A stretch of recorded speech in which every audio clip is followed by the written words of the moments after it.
విషయాన్ని మనం పక్కన పెడితే ఇక్కడ పూర్తి స్థాయిలో కూడా మనందరం కూడా ఆలోచించాల్సిన విషయం ఏంటంటే మొత్తం తెలంగాణ సమాజం మొత్తం కూడా మనం ఆలోచించాల్సిన విషయం ఏంటంటే ఆంధ్ర పత్రికలకు సంబంధించి మళ్ళా చెప్తున్నా, ఈ ఆంధ్రప్రదేశ్ పత్రికలు ఏవైతే ఉన్నాయో సాధారణ ఖైదీలతోనే భగీరథ్, విచారణ ఖైదీలు ఉండే బ్యారేజ్కి కేటాయింపు, ప్రత్యేక సౌకర్యాలు ఏవి లేవన్న జైలు అధికారులు, మాంసాహార భోజనానికి భగీరథ నిరాకరణ, పాలు బ్రెడ్తో సరిపెట్టుకున్న తీరు, ఆదివారం కావడంతో ములాఖాతులను ఎవరిని కలవడానికి రాలేదన్న జైలు సిబ్బంది, భగీరథ్ ఫోరెన్సిక్ ల్యాబ్కు పంపించిలు, బాధితురాలకు సంబంధించి తల్లి ఇచ్చిన ఆధారాలు కూడా 10 రోజుల కస్టడీ కోరనున్న పోలీసులు, బాలిక తల్లి ఫిర్యాదులో పేర్కొన్న నేపథ్యంలో బండి సంజయ్కి సంబంధించిన వాంగ్మూలం కూడా తీసుకునే అవకాశం ఉంటుంది.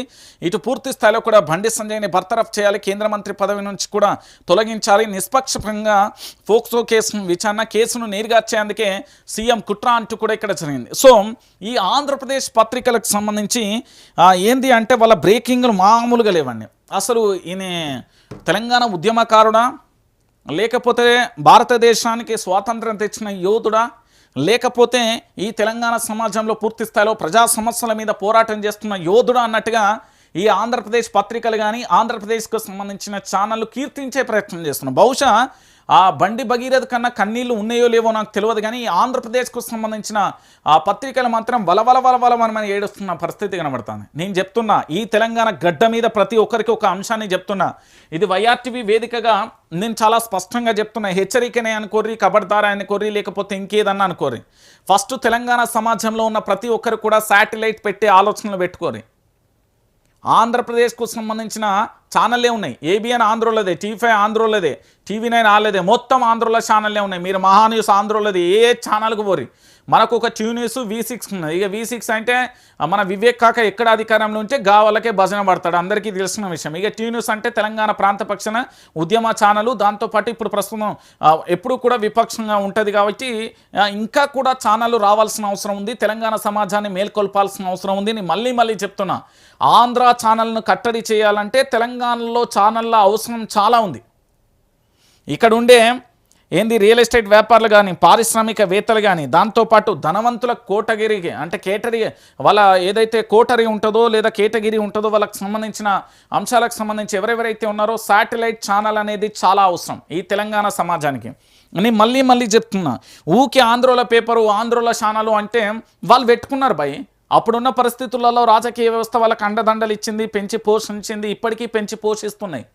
కానీ తెలంగాణలో దుర్మార్గం ఏంటంటే, ఒక వ్యక్తి ఎదుగుతుందంటే కింద పాయింట్ పెట్టి లాగుడో, లాగు పెట్టి లాగుడో, పైన అంగిప్పుడో లేకపోతే బనీనిప్పుడో ఇదే కార్యక్రమాలు జరుగుతున్నాయి తప్ప అట్లేదు.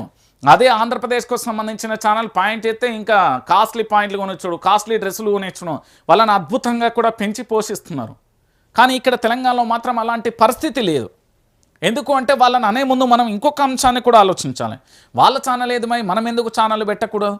అందుకే తెలంగాణ రాష్ట్ర వ్యాప్తంగా డిజిటల్ మీడియాకు సంబంధించి చాలా వరకు కూడా యూట్యూబ్ ఛానల్ అన్నీ ఎందుకు వచ్చినాయి ఈరోజు తెలంగాణలో పూర్తి స్థాయిలో మన అందరం కూడా ఆలోచించండి. సో తెలంగాణ సమాజం కూడా మొత్తం కూడా ఆలోచించాల్సిన విషయం ఏంటంటే, ఈ ఆంధ్రప్రదేశ్ పత్రికలు, ఆంధ్రప్రదేశ్ ఛానళ్ళకు సంబంధించి ఎప్పుడు కూడా వాళ్ళు రాజకీయ అవసరాల కోసం మాత్రమే చూస్తారు. ఈ తెలంగాణ అస్తిత్వానికో, ఈ తెలంగాణ ఆత్మగౌరవం దెబ్బతిందనో వాళ్ళకి సంబంధం లేదు. ఇక్కడి వాళ్ళని చిన్నచూపు చూడడం, ఇక్కడి వాళ్ళని తొక్కి పెట్టడం, వాళ్ళు మాత్రమే తోపులు, వాళ్ళు మాత్రమే మేధావులు, వాళ్ళు మాత్రమే గొర్రెలు అన్నట్టుగా చూసే ప్రయత్నం చేస్తారు తప్ప, మనమందరినీ గొర్రెలుగా చూసే ప్రయత్నం చేస్తారు తప్ప ఇంకేమీ కనబడదు. నేనేమంటున్నా అంటే, పూర్తి స్థాయిలో మనందరం కూడా ఛానళ్ళు పెట్టాల్సిన అవసరం ఉంది, పేపర్లు పెట్టాల్సిన అవసరం ఉంది. ఇంకా వ్యవస్థలను పూర్తి స్థాయిలో కూడా మన తెలంగాణలో బాధాకరమైన విషయం ఏంటంటే, తెలంగాణ రాష్ట్రం ఏర్పడి ఇప్పటికీ కూడా దాదాపుగా 10 సంవత్సరాల పైచిలకైనప్పటికీ కూడా కొత్తగా ఛానల్ కానీ, కొత్తగా అన్ని పేపర్లు అనేది పుట్టుకరాలి. కేవలం డిజిటల్కి సంబంధించిన ఆ ఛానళ్ళు, డిజిటల్ పేపర్లు మాత్రమే పరిమితం అయిపోయినాయి తప్ప పూర్తిగా కొత్త ఛానల్ ఏవి కూడా రాలేదు అంటే ఒకసారి మీరు అందరూ కూడా ఆలోచించండి. ఎందుకు నేను ఈ విషయాన్ని చెప్తున్నా అంటే, తెలంగాణ సమాజం మొత్తం కూడా ఆలోచించాల్సిన విషయం, మళ్ళీ చెప్పే విషయం. నేనేమంటున్నా అంటే, ఆంధ్రప్రదేశ్ అనేది వాళ్ళని తిడితేనో కొడుతనో ఇంకేమైనా దూషిస్తునో కాదు.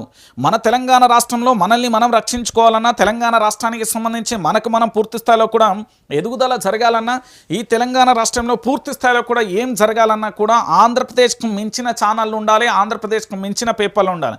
మన తెలంగాణలో ఇప్పుడున్న పరిస్థితులలో మాత్రం డజన్కు పైగా కూడా పేపర్లు, ఛానళ్ళు అనేది చాలా అవసరం. మీరు ఎవరు ఏమనుకున్నా మంచిదే. ఒక నమస్తే తెలంగాణలో, లేకపోతే ఒక వైఆర్ టీవీయో, లేకపోతే ఇంకో ఛానల్ పనిచేస్తేనే సరిపోదు. తెలంగాణలో ప్రశ్నించే గొంతుకల సంఖ్య ఎక్కువ ఉన్నప్పుడు ఇక్కడ ప్రశ్నించే ఛానళ్ళ సంఖ్య కూడా చాలా ఎక్కువగా ఉండాలి. అప్పుడే మనం వాటన్నింటినీ కూడా కంట్రోల్ చేయగలుగుతాం, వాటన్నింటినీ కూడా తొక్కి పెట్టగలుగుతాం, వాస్తవాలు ఏందనేది తెలంగాణ సమాజానికి చూపెట్టగలుగుతాం. ఇంకెన్నాళ్ళు ఈ ప్రయాణం? ఒకసారి మీరు ఆలోచించండి. ఇది తెలంగాణ సమాజానికి గొడ్డలు పెట్టు లాంటిది. ఆంధ్ర ఛానళ్ళు, ఆంధ్ర పేపర్లు అంటే తెలంగాణ ఛానళ్ళు ఎప్పుడు వస్తాయి, తెలంగాణ పేపర్లు ఎప్పుడు వస్తాయి? కష్టమో నష్టమో మాలాంటి వాళ్ళందరం కూడా మేము నడిపిస్తున్నాం కదా, మాకు సపోర్ట్ చేయమంటే కూడా తలపానం తోకకత్తది ఒక్కొక్కరికి. వాళ్ళు చెప్పేటి ఏమో నీతి సూత్రులు, చేసేటి ఏమో లంగ పనులు, ఒక్కటి కూడా సపోర్ట్ చేయడు. అన్నేదో ఆ క్షణం అదేంది నిప్పుల మీద నీళ్లు చల్లినట్టు చేస్తారు తప్ప అంత మించి వేరే ప్రయాణం కనబడదు.